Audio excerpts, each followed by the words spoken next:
I heard that you haven't been taking care of the house at all. You should either take care of the household chores or go find yourself a job. As Harold's wife, you should do what is expected of you. If you don't, my son is going to leave you and you're going to have to move out of the house. Did you come over to our place again without telling me? I've asked you over and over again not to come to our house unannounced. I would appreciate it if you let me know beforehand. Melanie, why do you have to be so bossy all the time? The house belongs to Harold. And as his mother, don't you think that I have the right to come over as I please? I think that the house belongs to the both of us. Harold and I are married. Please don't treat me like I'm Harold's accessory. Harold and I are equals. I just don't understand why you're so hostile towards me. I know what you're thinking. You're only after Harold's money and assets. As his mother, I'm going to do everything in my power to stop you. I don't know why you're so paranoid. I'm not after Harold's money. You've got it all wrong. And I'm sorry to say this, but Harold doesn't have much money or assets. What do you mean by that? If Harold really doesn't have much money, it's because you spent it all. You're exploiting him. I don't understand where you're coming from. Why are you messaging me anyway? What do you need? I'm still working, so if you don't need anything specific, I'm going to go now. Harold told me that you don't do any of the household chores, which is why I've been coming over to the house when I can. I've been making him dinner. I prepared many things today so that it will last a while, and so that Harold doesn't have to worry about making his own dinner. I made the meals for Harold, so please don't eat them yourself. You really didn't have to go through all that trouble, but thank you anyway. Harold has a lot of time on his hands, so I'm sure that he has more than enough time to help out around the house and cook meals himself. How could you say such a thing? Harold works until midnight every day. You don't seem to understand that he works really hard. I feel sorry for him. He works hard, and then his wife spends all his hard-earned money. What you're doing to him is truly unforgivable. I think this is all a big misunderstanding. I'm not using any of Harold's money. It's the other way around. We're both living off of my earnings. I think it's about time you saw the truth about your son. He's not as perfect as you think. You should sit down and talk with him. Harold told me not to take your words seriously. Did he really say that to you? He did, and I believe what he tells me. I'm not going to allow you to continue to live off Harold's hard-earned money. He deserves better than this. How about you try to be a better wife to him? I'd like to say the same thing to him. Harold hasn't been a very good husband to me. Harold works until midnight every day. What more do you want from him? Don't you care about his health and well-being? You should treat him with a little more respect. Okay, fine. If you agree with what I'm saying, you need to start behaving the way that I want you to as well. I realize that this is just a waste of time to keep on talking to you like this. A waste of time? I'm busy with work now, so please stop messaging me. Bye. Oh, and please let me know in advance the next time you plan to come over to our house.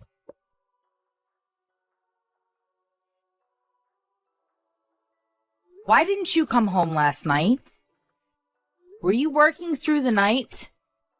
That's right. I just got off work, so I'll come home in a bit. I know that you let your mother come over to our house again. I asked you to tell me when she comes over. Why did you try to hide it from me? I wasn't hiding anything. Besides, why do I have to let you know every time my mother comes over? She's my mother, not some stranger. Even if it's your mother, I'd like to know in advance. I don't like people showing up at our house unannounced. Well, it's my house too. I don't always have to follow your rules. It's my mother. You have nothing to worry about. Why do you care so much? I don't get along with your mother well. I'd rather she not show up at our house. Let me know the next time you plan on having her over. Okay, whatever. By the way, I need some money. Will you give me some, please? Why? What happened to the salary that you earned? It's not payday just yet. I have a couple more days to go. I need some money before then, so please. You'd better not go gambling again with my hard-earned money. I won't, I promise. You got nothing to worry about. I think that I have every reason to be worried. I won't forgive you if I find out later that you used my money on gambling. I need $1,000. I am not going to give you such a large amount of money. I'd like to make some time to sit down with your mother and talk, the three of us. I can't continue to go on like this. I need to go. Later. Just leave the money that I asked you for at home. I really need the money. Are you even listening to me?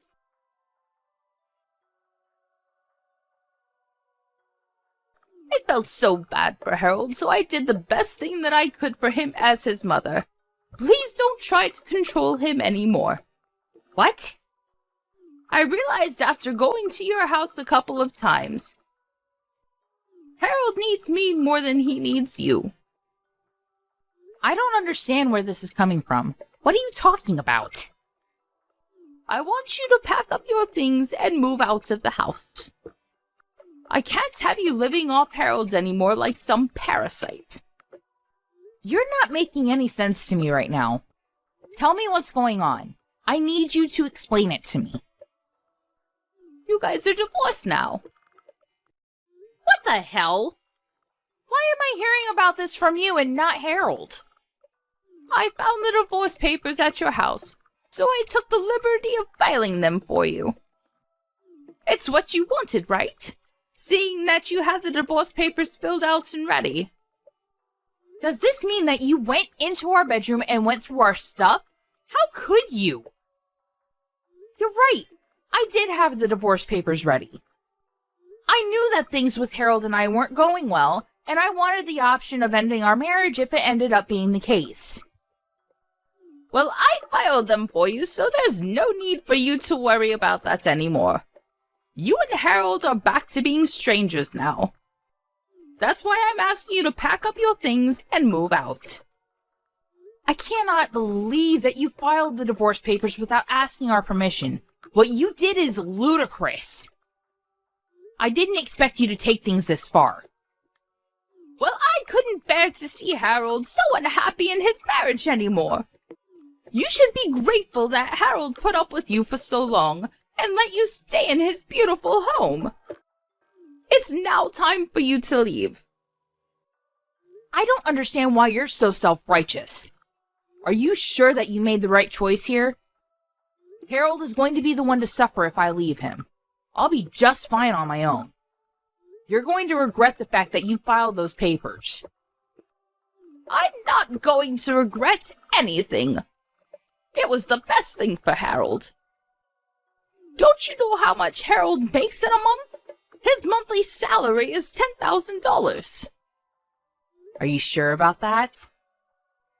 I'm the one preparing all of his meals right now, and if you stop taking his money, his entire salary will be mine. That's why we're both happy to see you go.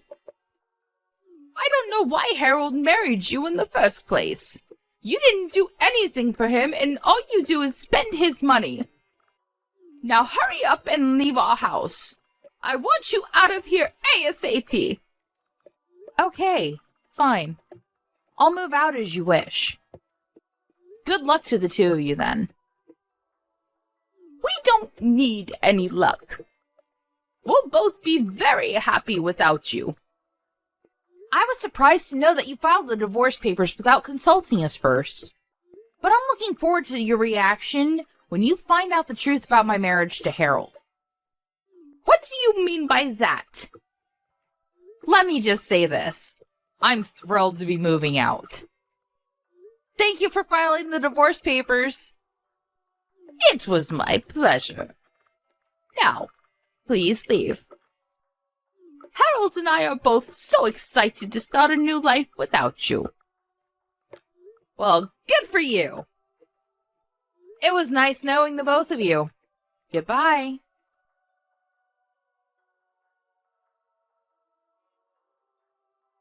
Melanie, may I have a word with you? There's something that I want to check with you.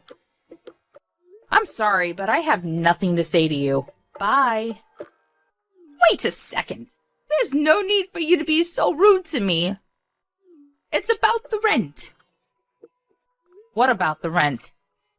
The lease agreement has been changed over to your name now, so there's really no need for you to involve me. Yes. When did you change the name of the lease over to me? You could have told me about that.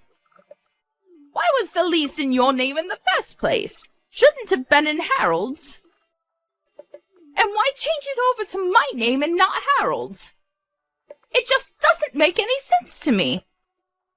Well, Harold works part-time at a convenience store. He's not qualified to put his name on the lease agreement. What? I didn't know that Harold worked at a convenience store. What do you mean by part-time? You said that you wanted to talk to me about the rent. Are you going to tell me that you can't afford to pay the rent or something?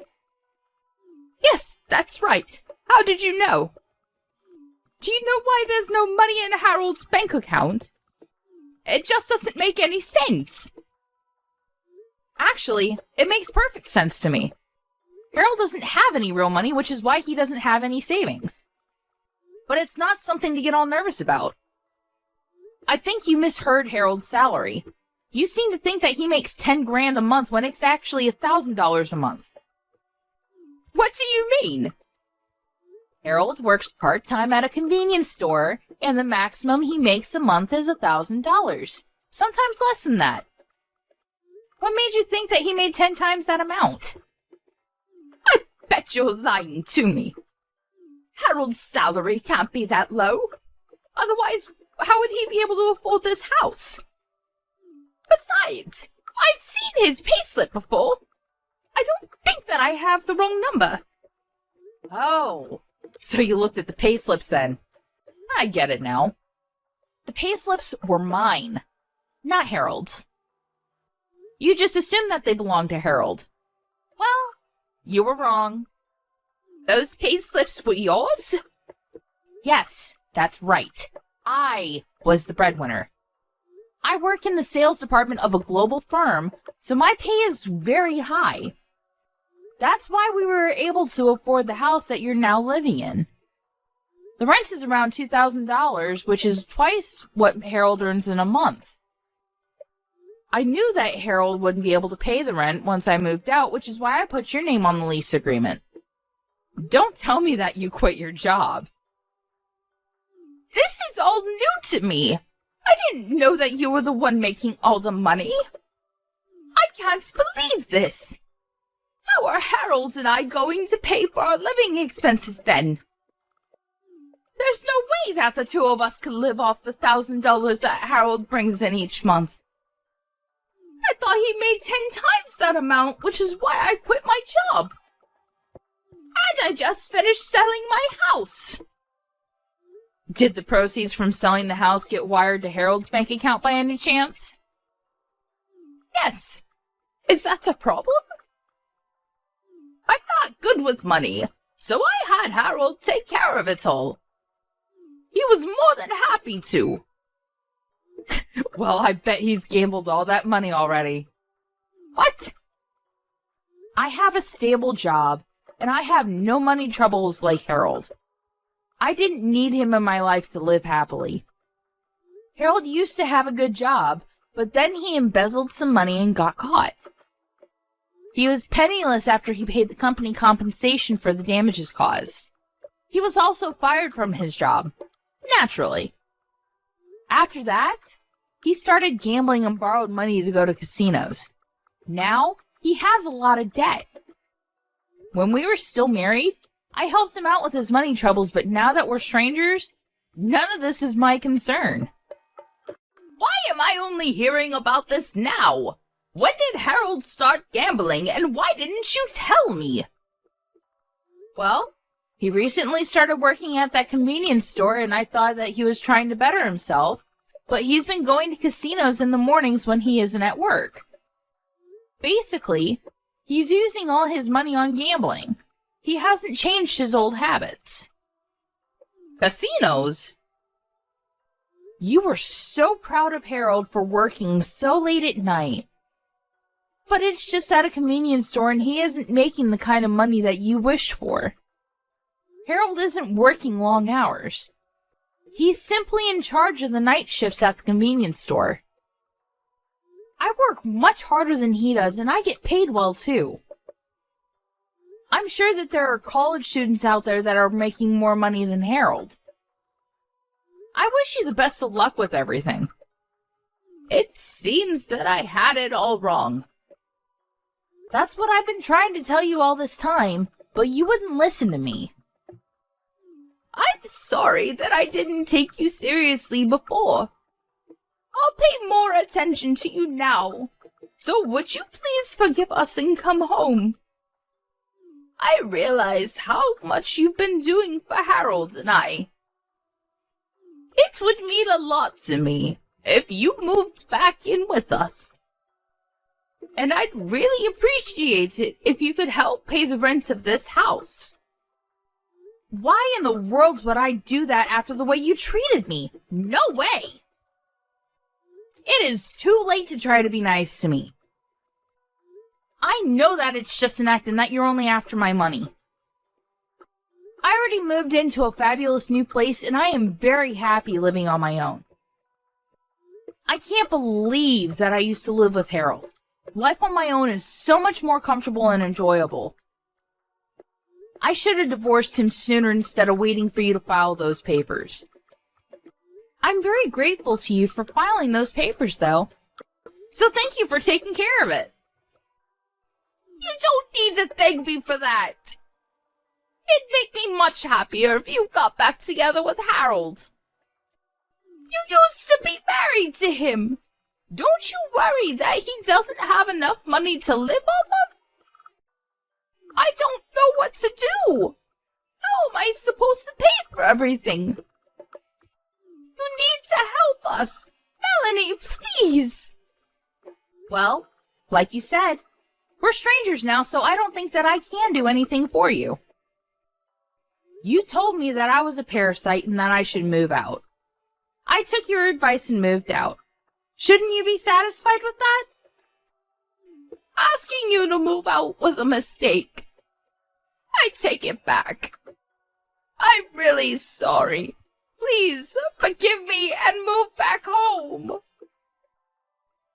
I'm sorry, but it's just too late. There's not anything you can say to change my mind. Please figure things out with Harold. I'll stay out of your life like you wanted me to. Goodbye now. Harold is a new parasite in your life. Enjoy!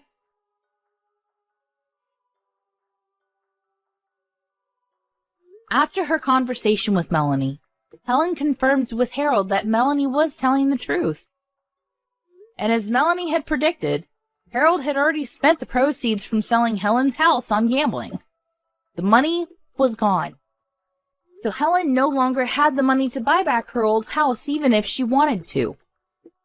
For obvious reasons, Helen and Harold were not able to afford the rent of their current home and had no choice but to move out. They even had to pay a penalty fee to the landlord because they were late in paying the rent. Helen and Harold ended up on the streets, and although Helen had hoped to live a happy life using Harold's money, she ended up living a life of despair. It doesn't seem like it would be easy for either of them to get stable jobs.